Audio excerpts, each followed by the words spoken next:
humans, animal, friends, hybrids alike. Welcome to the Film Alchemist podcast, show where we take the movies we love, break them apart, to find out what gives them their magic, science magic, old world magic. There's no real hybrids in this movie, just throwing that out there. I'm your host, Josh Grevy, joined as always by my friend, co-host, and man who has quite a stench, Alex Dandino. That's right. You don't want him walking into your waiting room. All right, before today's amazing continued journey through the annals of Best Picture nominee history, The Elephant Man, a little bit of business. Everyone, it's official. We are on Patreon. If you could find it in your heart to go support a show that works hard to earn your love, patreon.com/filmalchemistpod. If you could be so kind, find it in your heart to go support the show over there. We work really hard to try to make that worth the bargain. We appreciate all the support we get. We're looking to grow as always, man. So we have a huge Patreon exclusive library, commentaries, mini-series. You can even have us do a double feature at your choosing. So, again, that's patreon.com/filmalchemistpod. Thank you in advance for your support. The YouTube, go subscribe over there. Film Alchemist. The email, filmalchemistpod@gmail.com. We're on all the socials you're on, including now TikTok. If you want to watch some shorter form content, versions of stuff over there, we appreciate it. Make sure you're leaving 5-star ratings and reviews everywhere you find podcast, everywhere. Help us defeat the algorithmic sideshow hustlers that won't let us be Romeo. They just see us Sons as of bitches. They just see us as freaks and not Romeos. Kind of like everyone else in our lives. Also, if you want to see some stuff that we're trying to put out in the world, go over to misfitparade.net and see some short films that we are birthing ourselves. And some also really cool stuff coming in the future for Misfit Parade. So misfitparade.net. I know it's .net. We're like 90s hackers. It's a thing. Go over there. Enjoy it. All right. Sorry if I blew the mic out. I was a little excited. Alex. Griff? We've talked often. Elephant Man is one of those, I can't believe we did 500 and however many episodes before we got to it. It is truly, it's going to sound weird. I wouldn't say this is a fun movie to watch. It is truly one of my favorite movies to turn on and watch. I find it a soul-cleansing movie. Like when I'm in a really uneven state, I love to watch this movie and be reminded that, you know, even as much as we try to fuck it up and degrade it, there is good in human nature, right? And that there's value in us and small acts of kindness. And John Hurt's performance as John Merrick, I mean, there are a couple performances where you're just, the lovability of that character's through the roof. And right off the bat, you're like, this is up there with like John Coffey, the Iron Giant. There's a handful of them that are so insanely lovable. I'm always awestruck. Me and my wife watched this movie. We just cried for like an hour of it. But like that kind of good, like, man, I'm glad to be a human being crying. Also mixed with some of that, why do people suck? Crying. Yeah. Final thought before we dive in here. I've talked a little bit. I have a little bit of acting background, not a ton. I'm not like a great award-winning actor.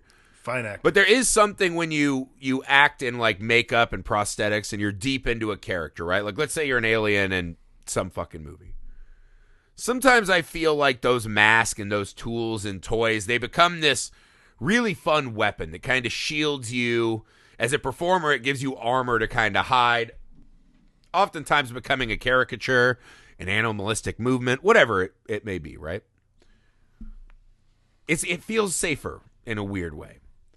What I think the most astonishing fact of The Elephant Man is, and the thing that really helps elevate this movie in my mind, is John Hurt spends his whole time going the other way.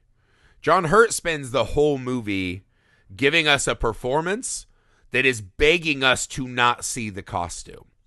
Like many of the characters in the movie, we must acclimate to John Merrick's reality.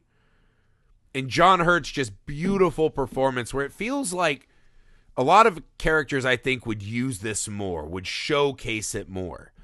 It feels like he's just acting right through it to where at the end it becomes imperceivable. And I think that is one of the real true achievements of the performance. Alex, I don't know if this is one of your favorite movies. I don't know if this is a 5-star for you like me. But opening thoughts on The Elephant Man. It's funny, like I feel like The Elephant Man is also one of those, we talked about this with Poor Things. Like that the reason like Robert Downey Jr. is going to probably get the Oscar for Best Supporting and not Mark Ruffalo is because it's such a absolute inversion of like what we all know Robert Downey Jr. does best. He's doing this very different, stilted character. When you watch The Elephant Man, it is almost impossible to imagine, other than maybe like the bookends of the movie, that this is directed by David Lynch, because it's just incomprehensibly lucid somehow compared to the other movies. It's kind of this beautiful landscape where it's pretty you great. get an actual, like, of all of his films, this is just about the straightest narrative. I'd have to go through and check, but especially of like the movies we would refer to. Right, you don't have we to check. invented an Right now adjective, Lynchian. This is one of the least Lynchian movies of his oeuvre, but you see those moments where his kind of taste, and his style really pour through. Like sort of when John Merrick sees stuff. the theater, that's where David Lynch's absolute mastery of the surreal works so well. Instead of becoming the cake, it's just the frosting. Yeah, him and Freddie Francis do this really beautiful. They do that dream sequence stuff just better than anybody, and I think that's what makes. I think that's what makes The Elephant Man so palatable. Is it starts in this very Lynchian way and then becomes real so quickly that it's sort of again this really specific. It's just fascinating to me. Like again, it's not like one of my. Well, like when it's not it starts, it's and not you're a like, go-to movie for me. Is that woman getting plowed by an elephant? You're like, yeah, that's Lynchian. Yeah, that's Lynchian. Like that seems this, exactly like what I thought, and then it starts slowly becoming a more narrative film. You're like, what? It's not a go-to movie for me. I can say that, but I still think it's a wonderful movie. It's also one of those movies I saw much later in life. Yeah, I don't want to sound like one of those guys that's like, you know what I like to watch over and over? Manchester by the Sea. Like, come on now. No. I'm going to watch this a lot, but I do check The Elephant Man is a great movie to watch. Like, it's not like you're sitting there and saying, you know what I like to watch all the time? Inland Empire. Great movie. Definitely a comprehensive understanding of the just human like a condition. Great series of choices, Inland Empire. Love that. I think The Elephant Man being a movie that you go back to makes a lot of sense in the oeuvre of David Lynch, and just overall, like the concepts and the story, and it is about the human condition and how we're all sort of shitty, but also look how great we can be, or at least try to be. And when you do I read up a lot last night about Merrick and Travis and all these people who are in this story, and like a lot of this is fairly accurate to a T. Like not just the inhumanity, but the really wonderful showing of true humanity. A lot of these people really were. It's not just this thing where we're like, oh well, we got to make them sympathetic and we can't have everybody be monsters. Like many people were actually quite pleasant and quite nice to him. Yes, and I think this is one of the things I think David Lynch does better than people give him credit for, which is this great kind of empathy of the multitudes of humans, right? Like the vastness within us, right? For good and evil. I think this one, though, there is kind of an optimism in this one that I feel like Lynch, as he becomes more Lynchian, starts to lose. Now we're kind of with these wild caricatures of like 50 sex-driven maniacs and shit, right? Pamps, blue ribbon, right? Like things that we love and are great. And through the surreal setting and serving, we get the same effect. Mm-hmm. There is something about watching him just do this real, and again, it Tim Burton tried to kind of pick this up and run with it, right? Like a weird monster man in the middle of a normal tale. This is, to me, like one of the best versions of this, right? Not maybe the best, but pretty close. But what it is we're watching John Merrick and watching him, like the way I always think of this movie is the young nurse, right? Where in the first scene, she goes to give John Merrick oatmeal, and she's like, ah! Right? Yeah. Screams, recoils, right? John Merrick, this thing in the corner, as they keep referring to, who doesn't talk. an imbecile, a complete idiot, all these things they call his ass. And by the end of the movie, when he feels safe enough to reveal who he is and reveal his soul, you watch that young nurse just as she's casually just in the room with him, admiring a sculpture he's doing or talking to him or, oh, don't you look nice? You watch this full transformation of, we see something monstrous and unknown to us and we're scared. Yeah. And John Merrick also is scared to show any vulnerability because of the life of absolute torment.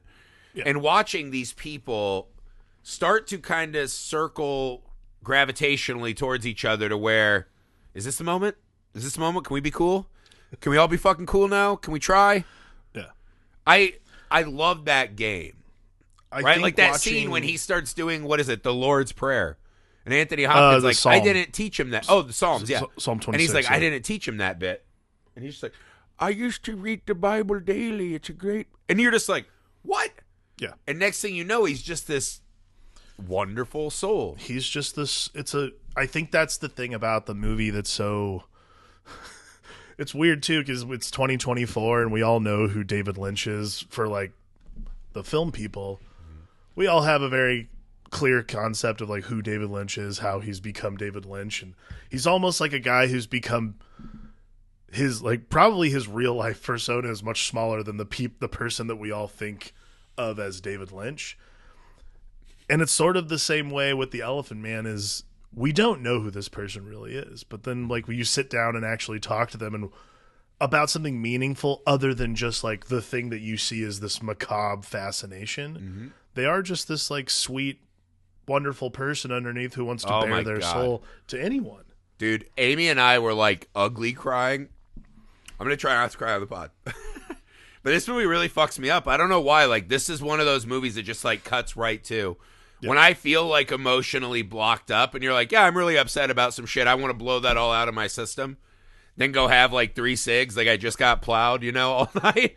Like, this is the movie. The scene when the actress comes to visit him. Oh, dude, Anne Bancroft, I fucking lost it. Oh, my God. Lost it. But it's this moment of she's coming to him as a fascination, right? Or I got to see this guy. Yeah. And the structure of this scene, right? So she starts off, she is trying to act through her physical repulsion from him. Mm-hmm. Revulsion, right? She's physically repulsed by him. Yeah. She's trying. Her eyes are watering as if she wants to cry being in the sight of him, taking pity on this poor creature. He starts talking. She starts talking, right? Okay, right? He shows the picture of his mom. She gives a picture. Oh, I'll place it in a place of honor, right? All of a sudden, she's like, I brought you a book. I heard you like to read. He starts reading. And I did wonder, I was like, did Elephant Man have like real riz, as the kids say? Where he just magically opens it up to Romeo and he just starts dropping the, mine lips are dry.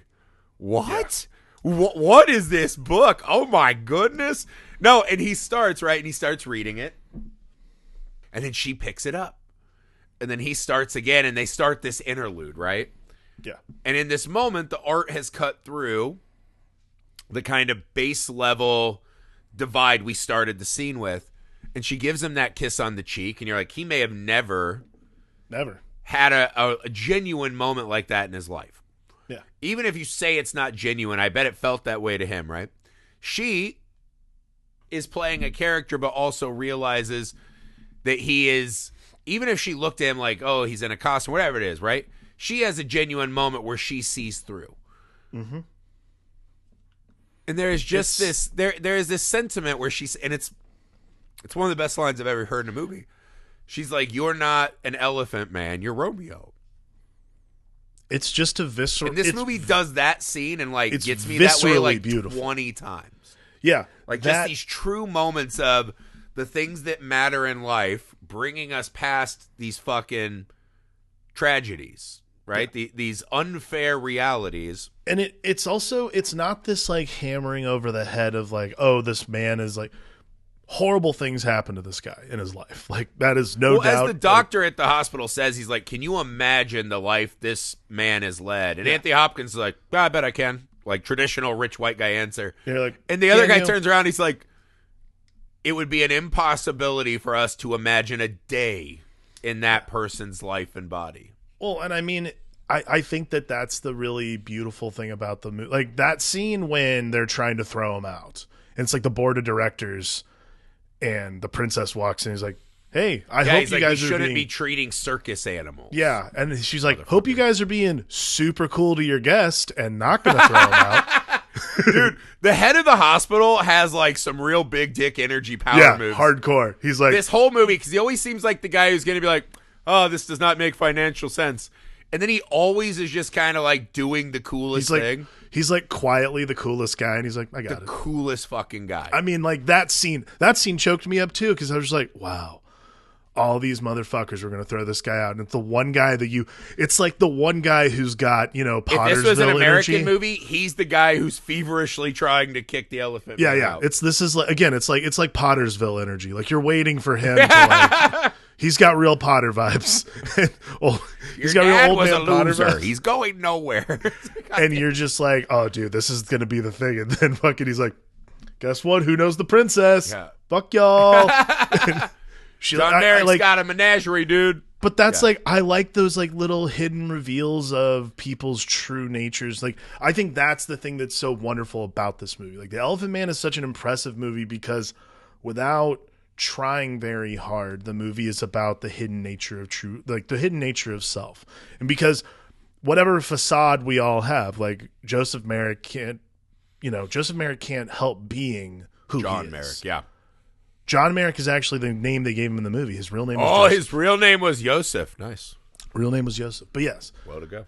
Merrick's real nature is underneath all of that. And we just assume that we know who he is. Just like we assume we know who the main administrator is going to be old man Potter. He's like, motherfuckers, he's not going anywhere. Well, you see him at the start, right? He's exposed at a freak show.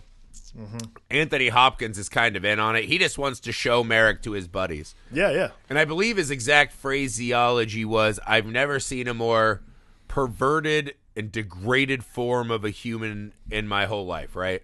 Mm-hmm. He talks about all of the ailments, and then he's like, side note, normal cock, makes him show that as if he couldn't degrade him anymore. Yeah. Right? Weird. And then he just is like, all right, off you pop, get in your, sack outfit and fucking head back. Yeah. That should have been the end of the movie, right? Like, and then it was only when the fucking drunken circus man decides he's going to flog the shit out of him. Yeah. And he's like, I need this guy to stay alive. So the two devils make like another handshake arrangement. And I like watching Trevor's journey of, am I the same as Bites, right? We'll get to that a little more later, but what I like is that you watch all these people that do not start as these altruistic, like, no, I'm here to save everyone and be great. Nobody starts this movie with the best intentions. Yeah, and it's only when John Merrick has the bravery to show that he is not, in fact, this sideshow attraction, but he has depth, he has heart, he has soul, which is, and this is the secret weapon of the movie, really, is you're watching it at the start and you're like, how could these people fucking shit on someone who has it this bad? Like, I think everyone, when you see a person in that state, you're like, dear fucking God, what must their day be like, right? Exactly like the doc said. The secret weapon of the movie is when they expose how tender-hearted and grateful and happy and fearlessly joyful that John Merrick is. Yeah. It starts reminding us, oh my God, he was in there during all of these years of torment. Yeah. Just quietly observing. And that starts, I think, making the ending so fucking devastating. Yeah.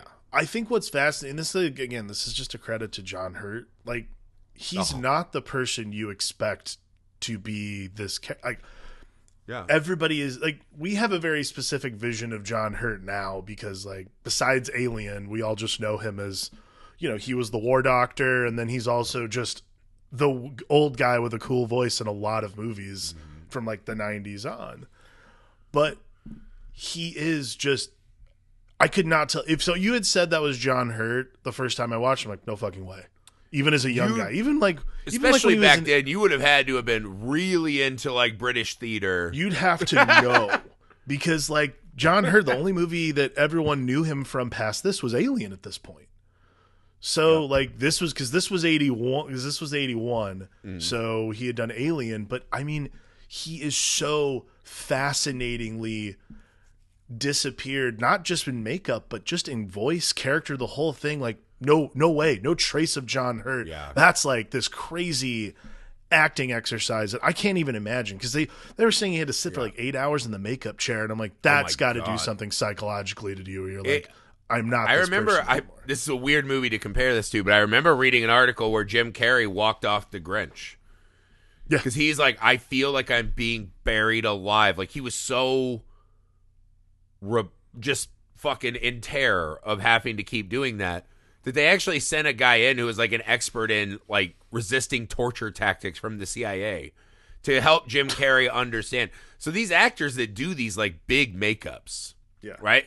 Like you can't just go to the bathroom. You'd have to peel all that off. You're in there for hours. Your day becomes way longer than everyone else's because you can't just rip that off at the end. Right. But again, and this isn't the kind of performance where you're a monstrously formed body, right? Like this isn't that kind of classic, like look at this disabled, deformed man, and now he's going to have like a fiery, I want to burn this place with a flamethrower. Yeah. He never gets that moment. He has one moment where he finally tips.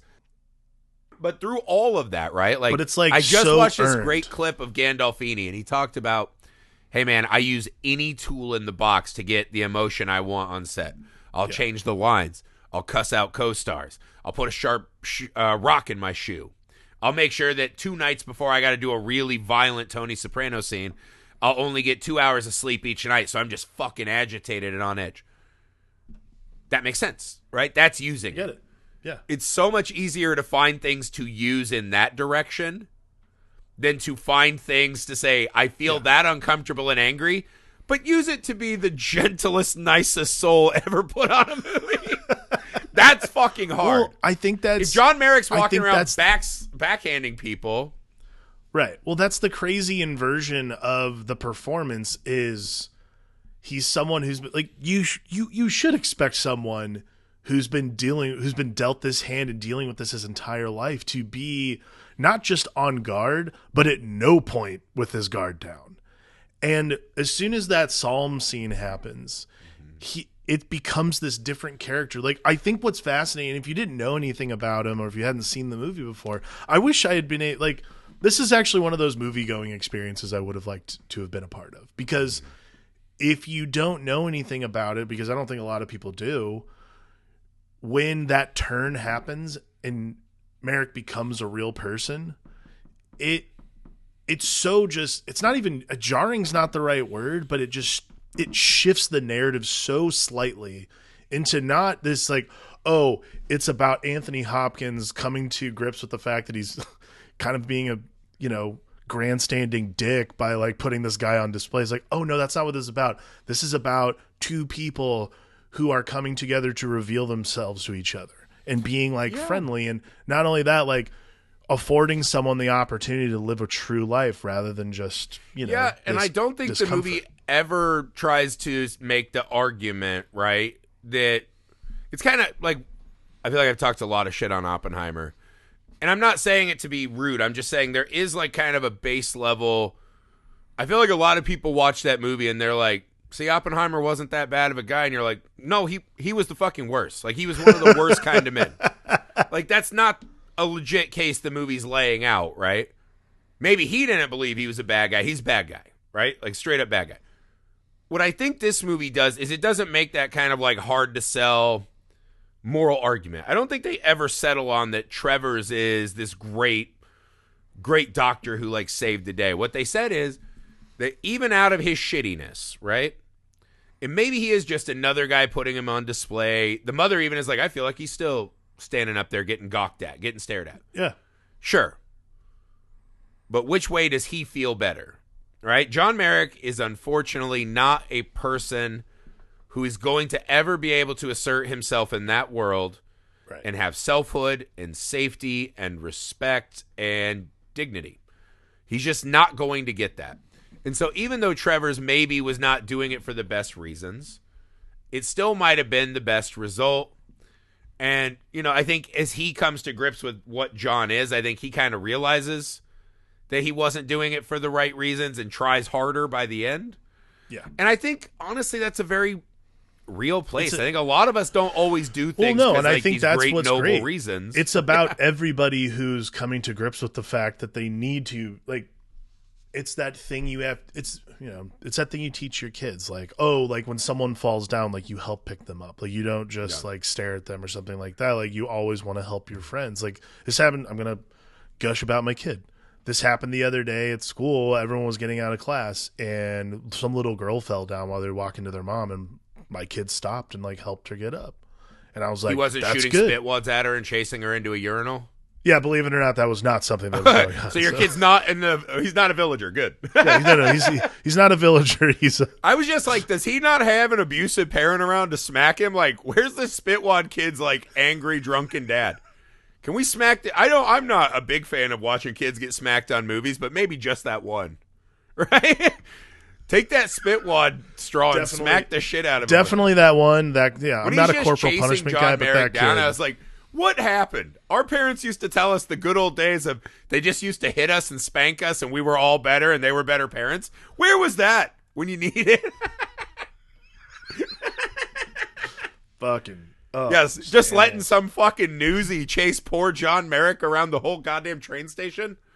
Neither here nor there. Yeah, it's beautiful, man. The Newsies. Yeah. That's the fucking movie we got denied. The Newsies crossover. John Merrick slings papes. Extra, Merrick out and about. Headlights don't sell papes. Orphans and John Merrick sell papes. Actually, that's pretty much the movie we didn't get. Shit. Damn it. There's a lot of papes. That's some Lynchian shit right there. There you go. It's hard to talk about this movie to me beyond just the moments of great emotional truth and resonance. How about the scene when I love the moment when he goes to visit Trevor's house or Treves' house, and his wife is doing the same thing, and it's this thing they set up in every scene, right? Every character who first meets Merrick has to have this oh fuck, I don't like this. Yeah, definitely. Oh man, keeping it real went too far. But then watching him talk, and he's just oh, what noble parents you had. And she's like, wow, I say that. Talking about the boys, and when they're with their friends, and he goes, friends. And watching her cry, and then watching him cry, and he's just like, I'm not used to being treated kind, especially by pretty people. Right. That's not a life I get to lead. And then he says, sorry I made a spectacle of myself. And it's extra impactful because the universe made a spectacle of this man to the point it ruined his life. Absolutely. And he's worried that he made her uncomfortable because she showed the basic modicum of decency. It's that moment. The other one that always gets me is the standing ovation at the theater. Because it's the same moment, yet this awesome opposite of the opening of the movie. But it's probably the most important by of these far. moments in the film. By far. Because every other time that people come to look at him or watch him, it is to gawk and degrade him, right? To shame him, to feel better by being in his presence, right? This is the one time where someone looks up and they're like, my dear friend, a great person, a soul, whatever. And when Treves is like, they want to see you. Imagine what's going through John Merrick's in that mind. They want to see you has always meant shame you, laugh, point, talk shit. And the bravery of John Merrick to stand up and face those fucking rich assholes. Not they turn out to be assholes. I just assume all rich people are assholes. But he faces them. And they stand and give this man an ovation for whatever he has been through in life. He's here. He's with us. He's taking in a show, right? He's earned the respect of these people that we respect. That moment's probably not as earnest, right? It's not like a true, wow, they're so proud of him. It's just, that's what you do when you're in a big crowd. Yeah. But to him, the first time in his life, he gets to stand up in front of people and be applauded. And be just given any kind of warmth rather than, the barbs and the weapons. Yeah. I mean, it's it's brutal because that moment directly leads us to this ending, which is so fucking gut wrenching because we know in that play, but he's it also dying. is like this really. It's this really sweet thing, to be honest. Like, it's such a weird, like, melancholic thing. And because I'm a huge proponent of if you're in pain and misery all the time. Like, I tell my wife this all the time. If I was that miserable every day and I had, like, the best day ever. I read about this. So the official cause of death that they listed for him was asphyxia. Yeah, because I was wondering, I was like, why is his head being big going to kill him? I couldn't quite parse that out. So Travis did the autopsy, and he discovered actually what it was. That's fucking weird. What it was Merrick broke his neck sleeping lying down. You got to think his neck would be strong as shit by that point. Well, and he was quoted saying, I think the reason that they were like, why would he do that to himself? Is like, I think he wanted to sleep like a normal person. Well, that's definitely a theme. Is that I think what he really wants is he wants to do everything like a normal person. He just wants to be a person. Like a person. I think that's a crazy thing. It's not about being a normal person. It's just being a person. Yeah. Because he spent so much of his life he's not treated that way. It's the Andre the Giant thing he said in the documentary where, like, people would be like, wow, you're Andre the Giant. That must be great. And he's like, what I would give to just be a normal-sized man, to just go places and be comfortable and no one look at me and sneak into a restaurant or a theater. Yeah. Sometimes I think we all are trained in society to want this, like, fame and adulation, and it's not how people are supposed to exist, man. I don't think that's how it's meant to be. And I think if you're one of those rare people where, like, you cannot move in the world, and again, like, Leonardo DiCaprio's version of that is very different than John Merrick's. But again, it just those small things that we all take for granted as we bitch about how we're not those famous people. And again, just because he signs his name, like, it's done, right, on his little, building model, whatever. And the way he gently, like, lays his pillows out and pats them. Like, there's a real kind of, like, happiness and ritual. It's not this morning frantic, like, I want it to be done. It's just this, it's almost as if you hear him, it's his beautiful song in his head. It's just and I just want to let go, man. I want to rest. It's just an exhale. It's really beautiful. It is. It's beautiful. It's devastating. And then we get this weird, like, fucking star child mom thing. And I still don't even know if we're supposed to think that's actually his mom. I think we are.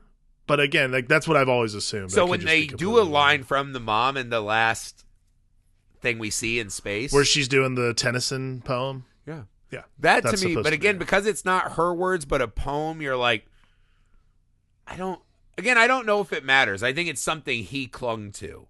But again, going back to Trevor's house, when he's like, she had the eyes of an angel. I must have been such a disappointment to her. Fuck, man, I'm getting choked up again. And she just said, no son, who does as good as you could be a disappointment to their mom. And knowing we're parents, right, that mom at some point just, I can't do it. I can't take care of what. Can't even imagine. Was it at birth? Was it when he was a teenager? How well did he know her? Again, this is like, the movie also does this good job of showing us these small transgressions, right, against him that are so appalling. Yeah. And then also reminds us, hey, write that back for his entire fucking life. The degradation of this fucking man, and for his soul to not be dimmed. That's why you love him so much, right? Oh, yeah. It's everyone's like, we love Rocky because he keeps getting punched, but he always stands back up, right? It's like, yeah, John Merrick does that like 1,000 times all a day. The time. That's his life. Every single fucking day. John Merrick lives there. And it's devastating, right? Like, we get we see the way that the other guy flogs him, and he lives in filth, and he smells bad, he's unwashed. He has this potato sack to try to limp through the world. He finally starts to do a little better. And all of a sudden, this guy's like, this is my fucking ticket. And he starts selling shows at the bar. That scene is probably the most excruciating. Well, definitely is the most excruciating. Of him with his cane and his dressing kit, right? And he's putting a little good scent on him, right? He probably, I like smelling good smells. That has never been a thing. And he's like, oh, hello. He's pretending to be among society. Yeah. And as he does, his imagining himself as a person amongst the world. We don't know if he imagines himself as he is or as a fully able-bodied person, right? The real world kicks his fucking door down. Mm-hmm. They hold women's face to him to fucking degrade him. He's so fucking disgusting. It's so horrible to watch. They start just drinking on him and pouring booze on him and pushing him around. The guy, whatever he says, Shorty or Shorts, whatever his name is, starts moving him around like a doll in the window. It's so unbearable to watch after this bond we formed with this character. Yeah. Another thing about that scene, if you watch, is that Bites is in there, and they never show him. No. And you're like, so as bad as this is, you're like, we have yet to begin the real fucking horror of this reality. It's such a fucking... It's one of the more appalling scenes in a movie that doesn't really show you a lot of violence or sex crime. It's just... The violence is just against the soul, man. It's a violation of goodness. Like anytime you see someone doing good or being good or harmless, this is like why harmless is the best word. This is why, this is why violence against children is just so fucking wrong to me, and it just never. Like, besides the real world, thematically, except for that kid with the spit wad that we except called for that kid with the whooped. spit wad, his parents should get fucking spanked too. For you want to live like an adult.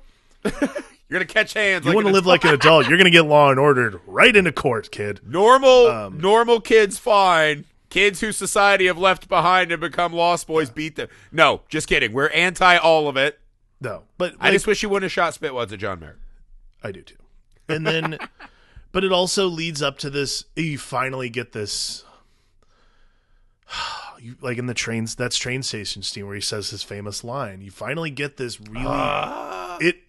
There's so much like that. That is such a great like match to the Wick, so that when it finally happens, the catharsis of him shouting feels so. You're like, oh my god, this guy finally got to let loose, and he didn't even do anything wrong. He was just like, guys, leave me alone. It's also the stretch of the movie that makes him feel very real. Yeah. Right? A lot of the movie, I think you could say that it plays a little Pollyanna, right? This like, oh, he's the nicest guy ever all the time. Sure. It feels like, come on, was this guy really that fucking nice and happy? And come on, like this feels like some Hollywood bullshit. But when you watch him suffer, right? When you watch him being locked in a cage with baboons and treated like shit, and the other circus folk help him, get him on a boat, and they just say, who needs luck if not us, right? And they send him on his way. You watch this long boat passage, and you're like, what must that fucking be for him? Right. He has to get on a train. What must that be? He's trying to fucking limp. He's dying. He's sick. He's been on this long journey. He's trying to limp through the station. Some little kid's like, there's a target. Yeah. He tries to get away. He only has the one eye hole. He bumps a girl. They're screaming. The chaos, the anarchy of that scene. And he runs in and gets caught on the cage, and he's just like, fuck! Yeah. Like, I want to be out of... deal with this anymore! Well, I want to be out of this room, this place, this body. You feel it. You're so bunched up. And when he just, I am not an animal! Right? And he's like, I am a man. It is... It's like the first... I'll also say this. Might be the first time, only time in cinematic history where the cops intervene. You're like, oh, finally the cops are here. Jeez. Well, it's one of those scenes where you expect that to happen through clubs, right? Yeah. Him, standing pat and screaming his humanity to the world, and the world not understanding and hitting him. Yeah. And I think the movie makes a good choice, which is it pauses, and as he says that, everyone takes a step back, which is a visual sign to us that they are now looking at him a bit differently. They're giving him space. They're like, what if that was me? Right? They have a small moment of empathy that as he bears his soul, he is seen, even in this kind of pitiful sense. And it's amazing. It's one of my favorite movie moments ever. I love it. I want to, this movie was a real dark horse, by the way. It made a lot of money. Also, the reason Anne Bancroft's in it also is because Mel Brooks. Yeah. Sorry, I was about to say Max Brooks. That's his son. Mel Brooks was one of the producers. Yeah. And like also was he was like the last word on hiring David Lynch to do this movie. It was pretty cool. It got nominated for 1, 2, 3, 4, 5, 6, 8 Oscars. It won 6 awards. None of them are Oscars. None of them? So it won at the BAFTAs, Best Film. This is like a BAFTAs movie right here. Best Film, Best Actor, Best Production Design, and it was nominated for 4 other categories. And then it won Best Cinematographer for the British Society of Cinematographers. It was nominated in 8 categories of the 1981 Academy Awards. Did not win one of them. That's fucking horseshit. It got nominated for Best Picture, Best Director, Best Adapted Screenplay. What was up in that class? Do you have that pulled up? I do, actually. Best Picture, Best Director, Best Actor, Best Adapted Screenplay, Best Art Direction, Best Costume Design, Best Film Editing, and Best Original Score. Tell me the category that's missing from this movie. What? Best Makeup. Oh my God, I guess I just put that in with costume. Yeah. How is this not up for Best Makeup? There was an outcry of complaints, and the category was created because of the Elephant Man for the next year. That is wow. Oscar history for the Elephant Man. I love that. Okay, so the Best Picture, fucking insane. Okay. It's crazy. So the Best Picture category the year that the Elephant Man came out was Ordinary People, Coal Miner's Daughter, The Elephant Man, Raging Bull, and Tess. I mean, Raging Bull, that's like the clash of the powerhouse black and whites. Yeah. I mean, Raging Bull defeating Elephant Man, you're like, nothing to see here. You know what I mean? Well, the Best Picture went to Ordinary People. Well, right. That's the one where you're like, I don't feel like history has been super kind to ordinary people. Have you ever been at a bar and someone's like, you know what movie I fucking love? Ordinary People. You'd have to be at a real fucking weird James Bond bar, I guess. Neither here nor there. The Oscars always do. This is one of those arguments that I know has become popular that I think is one of the dumbest things I've ever heard. I think Bill Simmons, bless his heart, I love Bill Simmons. I think he's one of these guys. He's like, we should hold the Oscars 5-year delayed, right? Yeah. So that then we can really decide who liked all the movies the best and which ones have stayed with us. Yeah. The reason that's dumb is because the Oscars are specifically a snapshot in time, and a movie like Ordinary People would have been completely lost to the sands of time if not for the award. So I think it's important and valuable that movies win in the moment that wouldn't win 5 years from now. Has anyone ever mentioned out loud Power of the Dog again since that happened? No, and that was like the huge front runner that Jen just stumbled as the award season went on. But had that movie won, we'd remember it. Now, only the biggest film nerds even remember what the fuck that movie is. And that was just within the last couple years. You start going back and back, like movies like Ordinary People disappear, right? I think a movie like Ordinary People becomes a very popular movie for one, like, I mean, and the other thing too is like Robert Redford won Best Director, which I think is pretty. Robert Redford beat David Lynch, Martin Scorsese, and Roman Polanski that year. Yikes. Which is pretty insane. Yeah, I mean, he is like one of those very beloved Hollywood people. Anyways, but either way, it's a fascinating. That feels like thing. If I was a voter, I think I'd vote for Elephant Man. It's kind of exactly in my wheelhouse. Yeah. Well, that felt like Raging Bull should have fucking ripped that Oscars apart. That year, Elephant Man and Raging Bull tied for the most nominations with 8 each. And the Elephant Man got dick. Elephant Man got dick. A very normal dick, an unafflicted dick. Robert De Niro won Best Actor. Yeah, I mean, come on, if you're going to beat John Hurt, that's the one. Yeah. That's an incredible performance by him. Yeah, so but I mean, other than that, it's pretty, it was kind of varied, to be honest with you. I will say it's weird that Ordinary People won Best Adapted Screenplay as opposed to like The Elephant Man or The Stunt Man, which was another one that I'm surprised I didn't realize was that year. Yeah. That was like an action comedy too. It's weird. I guess the Ordinary People is so vanilla and unmemorable in my brain that it's hard to imagine.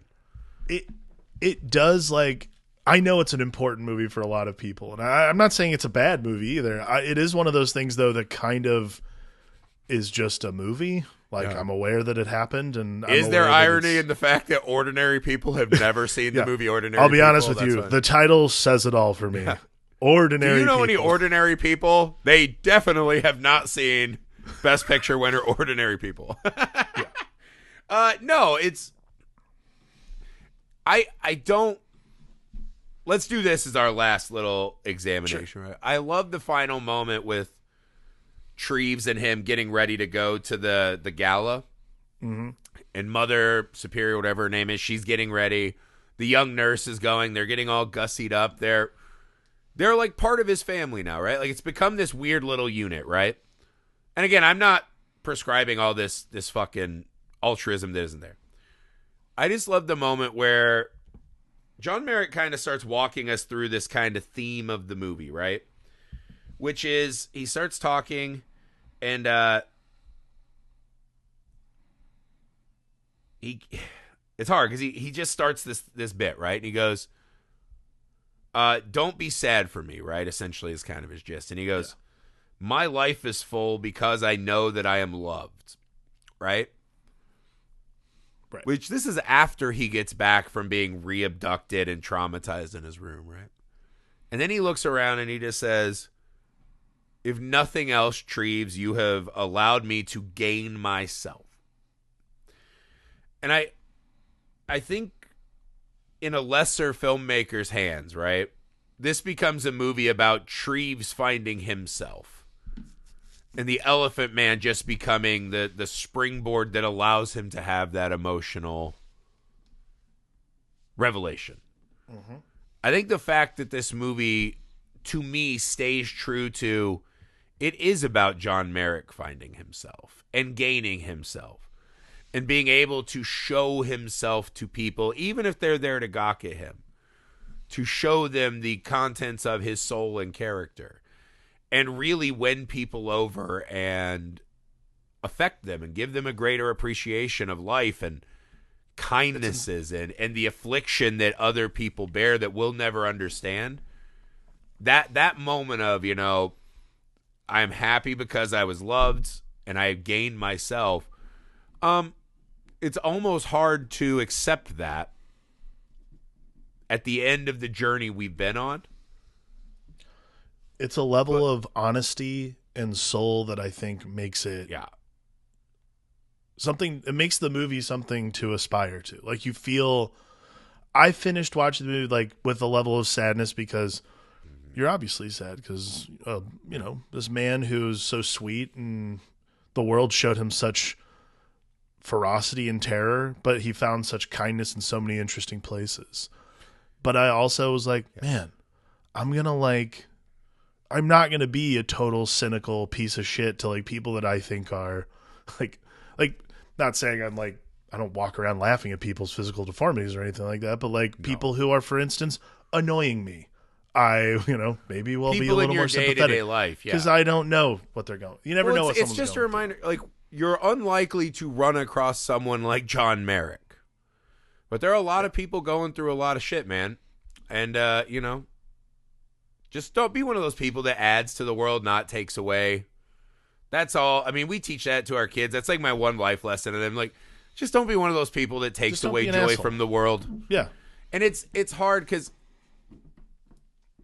again, I think John Merrick also is aspirational in the sense of here is this man who has been through such the depths of hell that he is truly able to appreciate the kindness of one moment. The ability, he's truly appreciative of one act of kindness. Whereas a lot of us, we're like, my fucking life, my day, fuck me, right? Somebody kill me. Like all the shit we say jokingly as we feel overwhelmed and stressed. Yeah. But you have friends to talk to online, or you have someone at home to hug you. You have a dog, right? You can go places. You can just exist in the world. That we have it so baseline good that we can't appreciate it. And there's something about watching him just get a dressing kit. I was like, is that just shaving cream? He's like, oh. And it's because to him, you're like, imagine him in that fucking wet, moist cave he was in, imagining that someday someone would ask him how he's feeling, Give him a present. Take him to a theater. Even if it's not because they're a saint, but just because they've learned to be better. Mm-hmm. Right? That he could talk to someone. That's To all me, they you're take like, sometimes. yeah. That's His all it mom takes. could not have been disappointed in him, I think is what you learn by the end of the movie. And we'd It's a all good be better takeaway. off if we were more like John Merrick. And that's why he's a movie character, because he's probably a better version than most of us can aspire to. But, and again, the fact that it's David Lynch that takes us on this really just kind knew? of optimistic and sweet journey into the soul of this creature, this monster who becomes to us a man, a friend, peer. It's beautiful, man. And honestly, it made me a little wish that David Lynch had kept a little of this somewhere. Yeah, I think he got Not that I doomed. take away his awesome movies we have.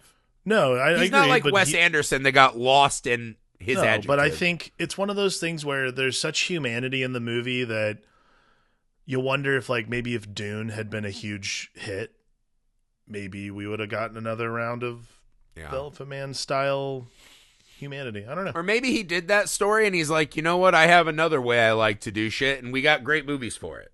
Yeah, I I'm don't not think saying we got bad movies. Like bad movies because No, he went not at all. stylistic. He It's just honestly, I think it's became David Lynch. incredible. And again, I think he's better at that than people give him credit for, because it's not the first thing that leaps to mind when you think of him. But to me, it's a hard watch, but it's one of those movies that makes me happier to be alive when I do watch it. And I think to create great feeling and emotions in an audience is the best compliment you could give any movie. I think it's one of the best. I think it's one of the best. That's it for the Elephant Man. He was not a monster. He was not an animal. He was Romeo, man. It's that Bites and that little kid who were the monsters. Fucking Bites, dude. That's one of those characters you're like, Fuck that guy. if I could use my Pleasantville card to jump into one movie and whoop someone's ass, you're like, I would jump in and whip Bites' ass for sure. Absolutely. He's on the list. Beautiful film, man. Speaking of beautiful films, we are almost done with Oscar month. We hope you enjoyed our Oscar month. We hope you enjoyed Poor Things. We hope you enjoyed the Oscars as they are a time to celebrate movies. We hope that you went to Patreon and enjoyed our Patreon exclusive and our Mad Max feature-length commentary. What? Right? We had a lot of good stuff this month. We hope you've been enjoying it. We have one more Best Picture nominee coming to you next week. And then we start a very special event in Japril. Fans of the show might remember last April we did all of the Planet of the Apes franchise with our friend, comic book artist extraordinaire Jay Rollins. He has taken claim to one calendar month every year. Japril is now his domain. We are but weary travelers in Japril. And he has decided it would be awesome for all of us who were so influenced by it to discuss the View Askew-niverse. Woo! Which I'm very excited about. So we'll be doing the Kevin Smith View Askew-niverse, most of it, as this month unfurls. So if you would love to join us over there, we would love to have you. Go to patreon.com/FilmAlchemistPod to get every show. Go to YouTube to get visual content, Film Alchemist. The email, filmalchemistpod@gmail.com. We're on all the socials, including TikTok. Make sure you leave 5-star ratings and reviews. And please, help us out and go to misfitparade.net to see some stuff that we are working on and trying to put out into the world. Help support the show. Let friends know what we're doing. We appreciate it. More than anything, thanks for the time. For the Film Alchemist, I'm Josh Griffey. I'm Alex Dandino.